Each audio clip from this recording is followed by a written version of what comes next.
Don't look now, but there's a wave of new polls that just came out over the presidential race. First of all, in Georgia, the Atlanta Journal and Constitution.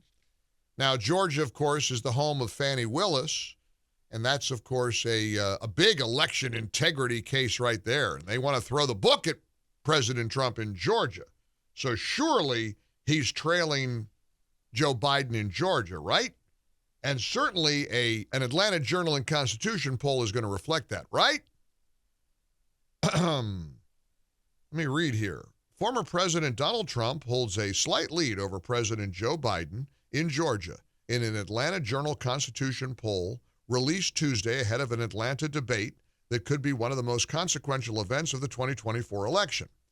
Now, what do you think slight lead is? To me, slight lead is 1 or 2, maybe 3 points. And that would be within the margin of error. I would consider that a slight lead. Not to the Atlanta Journal and Constitution. For them, a slight lead is 43% to 38%. 43 to 38. It's just outside the margin of error of 3.1 percentage points, according to the Atlanta Journal and Constitution. Don't look now. Here's another poll from the New York Times. Here's their polling average. Let me go down the list of all the battleground states. And now they're starting to throw in Virginia as a battleground state, and he's leading in Virginia too. Biden doesn't lead in any of these states. I mean, this is getting kind of wild. What's the countdown? We ought to start putting a clock up on the Salem News Channel screen so that people can see how many days left until the election. Hannity likes to do that. I saw last night Sean said that. 100 and whatever days left. How many days are left? Somebody put it on the screen for me. It's not, hey, November 5th is going to be here before you know it. We got the debate day after tomorrow. We'll have the Republican National Convention in Milwaukee coming up in a couple of weeks. We're going to be there too. We'll be broadcasting from Milwaukee. I'm going to be, the sort of the Johnny on the spot reporter for you, taking in the sights and sounds of the RNC. I wish I kept lists of all the things I've been blessed and privileged and lucky enough to do. I'll bet I've been to, what do you think, Eric? 20 conventions?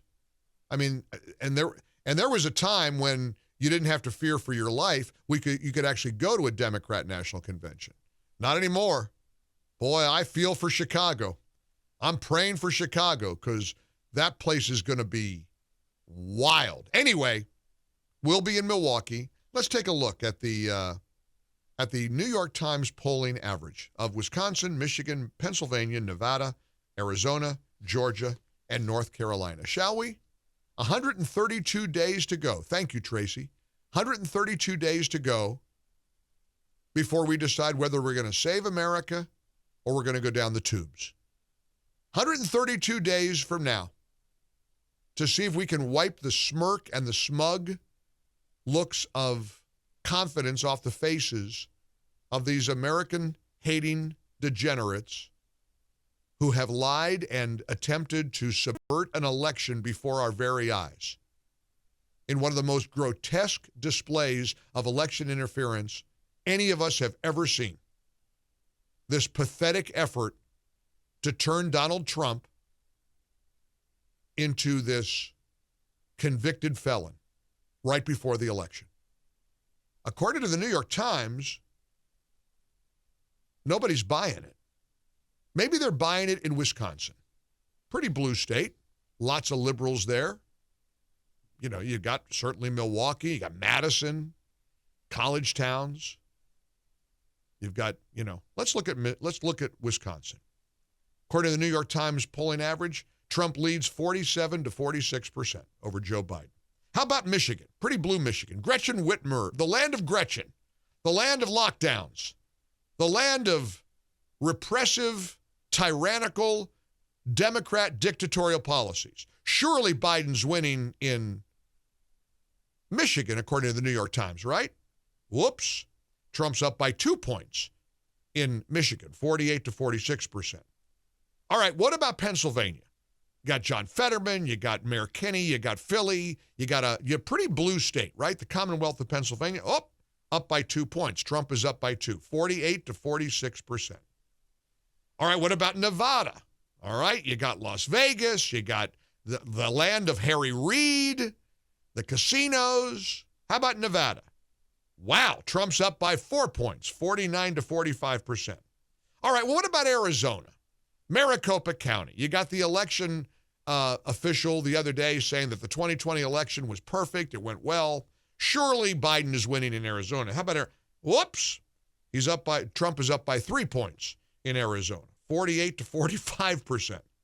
All right, let's take a look at Georgia. Again, Fani Willis. They got him now. The walls are closing in. They're gonna lock him up in Fulton County jail. Handcuff him, mugshot him, fingerprint him, right? Georgia, surely the people of Georgia know what a Hitler figure Donald Trump is. Whoops. According to the New York Times, Trump is up by 4 points over Joe Biden, 49 to 45%. And finally, North Carolina, the Tar Heel state. A lot of people say, oh, pretty blue. A lot of libs in the college towns and academia and the healthcare industry. Trump is up by 5 points, 48 to 43%. Don't look now, but we got a lot of momentum. Now, what could undo that? What worries you? What concerns you about all the momentum that Trump is enjoying right now? Charlie Kirk was with Bill O'Reilly yesterday on Bill's No Spin News. I've got a great deal of admiration for Charlie, a lot of respect for him. Got a brand new book out that you should get your hands on. Here's what Charlie said about Trump spending too much time focusing on the 2020 election. So first, I'll say that there's a season for all things. And when it was really let's just say a recent wound, I think it was helpful to talk about ways we could have secured the election better and things we could have done better in 2020. I will say, though, in this season we're in right now, talking about 2020 does not do us any good. So I'm in full agreement. For example, I think a trap question that might be thrown at Donald Trump this debate will be if Jake Tapper asked Donald Trump if do you accept the 2020 election results? And he will. How Donald Trump navigates that question. I think how he navigates that question is important. It is important, and I can tell you what Trump's going to say. He's going to say he won the 2020 election. Let's just get that out there. I mean, Charlie can predict that or suggest, and he's a smart guy, that Trump navigate that. Trump's not Charlie Kirk, and Charlie Kirk's not Trump. Trump believes he won in 2020. I can pretty much guarantee you most of this audience does too. People don't accept the outcome of the 2020 election, and we have to accept that. So is Charlie right? And I want to dive into this. Let's lean into this here in the Relief Factor studios. The polling is looking good. The momentum is good. The country's in trouble right now. The country feels like it's on fire. So let me ask you a very direct question.